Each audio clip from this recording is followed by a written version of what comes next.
जय हिंद प्यारे साथियों, बहुत बहुत स्वागत करता हूं आपको अपने चैनल पर। दोस्तों, अगर अभी तक आपने मेरे चैनल को सब्सक्राइब नहीं किया तो फटाफट चैनल को सब्सक्राइब कर लेना, क्योंकि हर एक मुद्दे होंगे वो आपके होंगे, लेकिन उसे रेस करेगा आपका वैकेंसी पॉइंट। तो इसलिए आप लोग दोस्तों ज़्यादा से ज़्यादा इस चैनल को सब्सक्राइब कर लेना, वीडियो को लाइक और शेयर कर लेना। दोस्तों, आज हम जिक्र करेंगे कि यूपीएसआई पेपर में धांधली के मामले पर बहुत ही ज़्यादा आक्रोश अभ्यर्थियों में देखा जा रहा है, और उसके बाद अब इस पेपर को दोबारा या फिर इस पेपर को रद्द करके नए सिरे से पेपर को कराए जाने की मांग की जा रही है। लेकिन अब इस पर क्या सरकार फैसला लेगी और उसके बाद किस तरह से इस पेपर में धांधली हुई है, वो सारी की सारी बातों पर हम विस्तार में डिस्कस करेंगे। तो दोस्तों, वीडियो के लास्ट तक बने रहना और सारी की सारी खबर होगी आज आपके मन की। उसके बाद दोस्तों, अगर आपने 150 प्लस या फिर 140 प्लस मार्क्स देखे हैं, नंबर देखे हैं, जिसके 140 प्लस क्वेश्चन सही हैं, 150 प्लस क्वेश्चन सही हैं, तो आपके मन में ये होता होगा कि इस कैंडिडेट ने धांधली करके अपने नंबर इतने ज़्यादा लाए हैं। लेकिन ऐसा 100% मानना बिल्कुल भी श्योर नहीं है।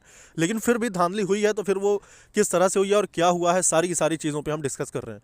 दोस्तों, आपने देखा होगा कि जब पेपर हो रहा था तो उस वक्त पे बहुत सारी न्यूज़ निकल के आ रही थी कि पुलिस ने ऐसे अभ्यर्थियों को धर दबोचा है जिन्होंने धांधली करने की कोशिश की है, अलग अलग ब्लूटूथ और चिप्स लगाने की कोशिश की है, और उसके बाद उसमें वो सारी धांधलियाँ पकड़ी जा रही थी। लेकिन ऐसे अभ्यर्थी कामयाब भी हुए हैं, तो वो कैसे हुए, और उसके बाद उन पर कोई भी उनको नहीं पकड़ा गया, और उसके बाद वो धांधली करने में सक्सेस हो गए।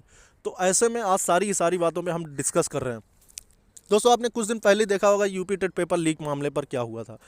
उस विभाग के जितने भी सचिव से लेकर और लास्ट पोस्ट वाले अधिकारी तक सबके सब सस्पेंड कर दिए गए, यहाँ तक कि एसएसपी भी सस्पेंड हुए थे, और उसके बाद सारी चीज़ें आपने देखी थी। लेकिन फिर भी यूपीएसआई मामला तो ऐसा मामला है दोस्तों कि जिसमें अगर बात करें तो यूपी टेट के मुकाबले यूपीएसआई बहुत ही बड़ा एग्ज़ाम है। तो इसलिए अब इस पर क्या फैसला आएगा, और अगर इसमें धांधली हुई है तो ये चीज़ उजागर क्यों नहीं हो रही है। दोस्तों, इसमें मैं आपको बता देना चाहता हूँ कि बिना मिली भगत के, यानी मिली जुली लोगों के, बिना ऐसे अधिकारियों से संपर्क के ये चीज़ संभव नहीं है। लेकिन अगर ऐसा संभव करने की कोशिश की जा रही थी तो वहाँ पे लोग पकड़े जा रहे थे। लेकिन अगर इसमें अंदर का कोई कनेक्शन था तो फिर इस पर एक अहम कमेटी बैठाई जाए और उसके बाद सरकार इस पर विचार करे कि अभ्यर्थियों के साथ अन्याय ना हो।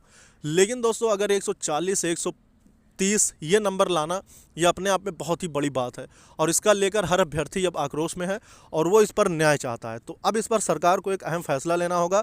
अब उसके बाद धांधली का क्या राज है और उसके बाद ये हुई कैसे, अब मैं आपको बता देना चाहता हूँ कि इस धांधली में साफ साफ बात यही है दोस्तों कि उनको या तो पेपर दिलवाया गया है या फिर उनकी जगह कोई सॉल्वर बैठाया गया है। सिर्फ यही दो रास्ते हैं।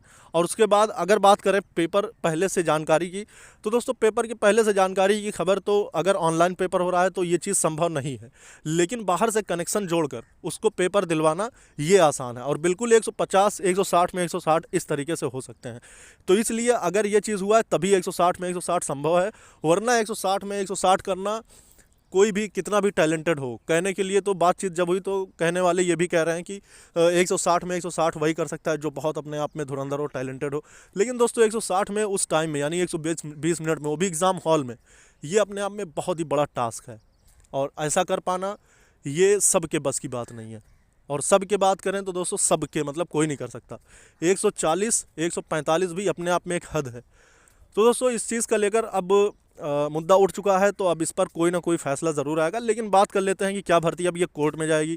तो दोस्तों, कोर्ट में भर्ती जा भी सकती है, और अगर नॉर्मलाइजेशन में हेर फेर हुआ तो इस पर अभ्यर्थी अपने अपने अपने तरीके से इस पर कदम उठाएंगे। लेकिन भर्ती जो है अब ये 9,500 पदों की भर्ती है, तो इसलिए अब इसमें बहुत सारी चीज़ें आप देखने को मिलेगा आपको कि अब इस पे या तो इस भर्ती पे स्टे लगेगा, या फिर इस भर्ती में रोक लगेगी, या फिर क्या होगा, या फिर इसमें पूरी की पूरी पारदर्शिता दिखाई जाएगी।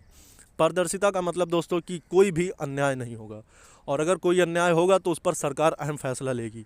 और भर्तियों के मामले में योगी सरकार की अगर बात करें तो बहुत ही ज़्यादा सख्त है। आपने देखा होगा कि पेपर लीक मामले पर अधिकारियों को सस्पेंड किया गया था।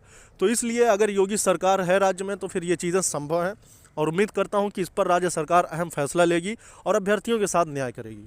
दोस्तों, आपका सहयोग बहुत ही ज़्यादा ज़रूरी है, तो आप लोग ज़्यादा से ज़्यादा सहयोग कीजिएगा और वीडियो को लाइक और शेयर करते रहिएगा, और चैनल को सब्सक्राइब कर लेना। आपके मन में कोई भी डाउट हो रहा हो, अगर आपको कोई भी चीज़ का लेकर आपके मन में कोई सवाल चल रहे हैं, तो आप मुझसे कमेंट बॉक्स में पूछ सकते हैं। आपको मैं रिप्लाई ज़रूर दूंगा। दोस्तों, इस वीडियो में इतना ही, फिर मिलेंगे नई अपडेट के साथ। जय हिंद, जय भारत।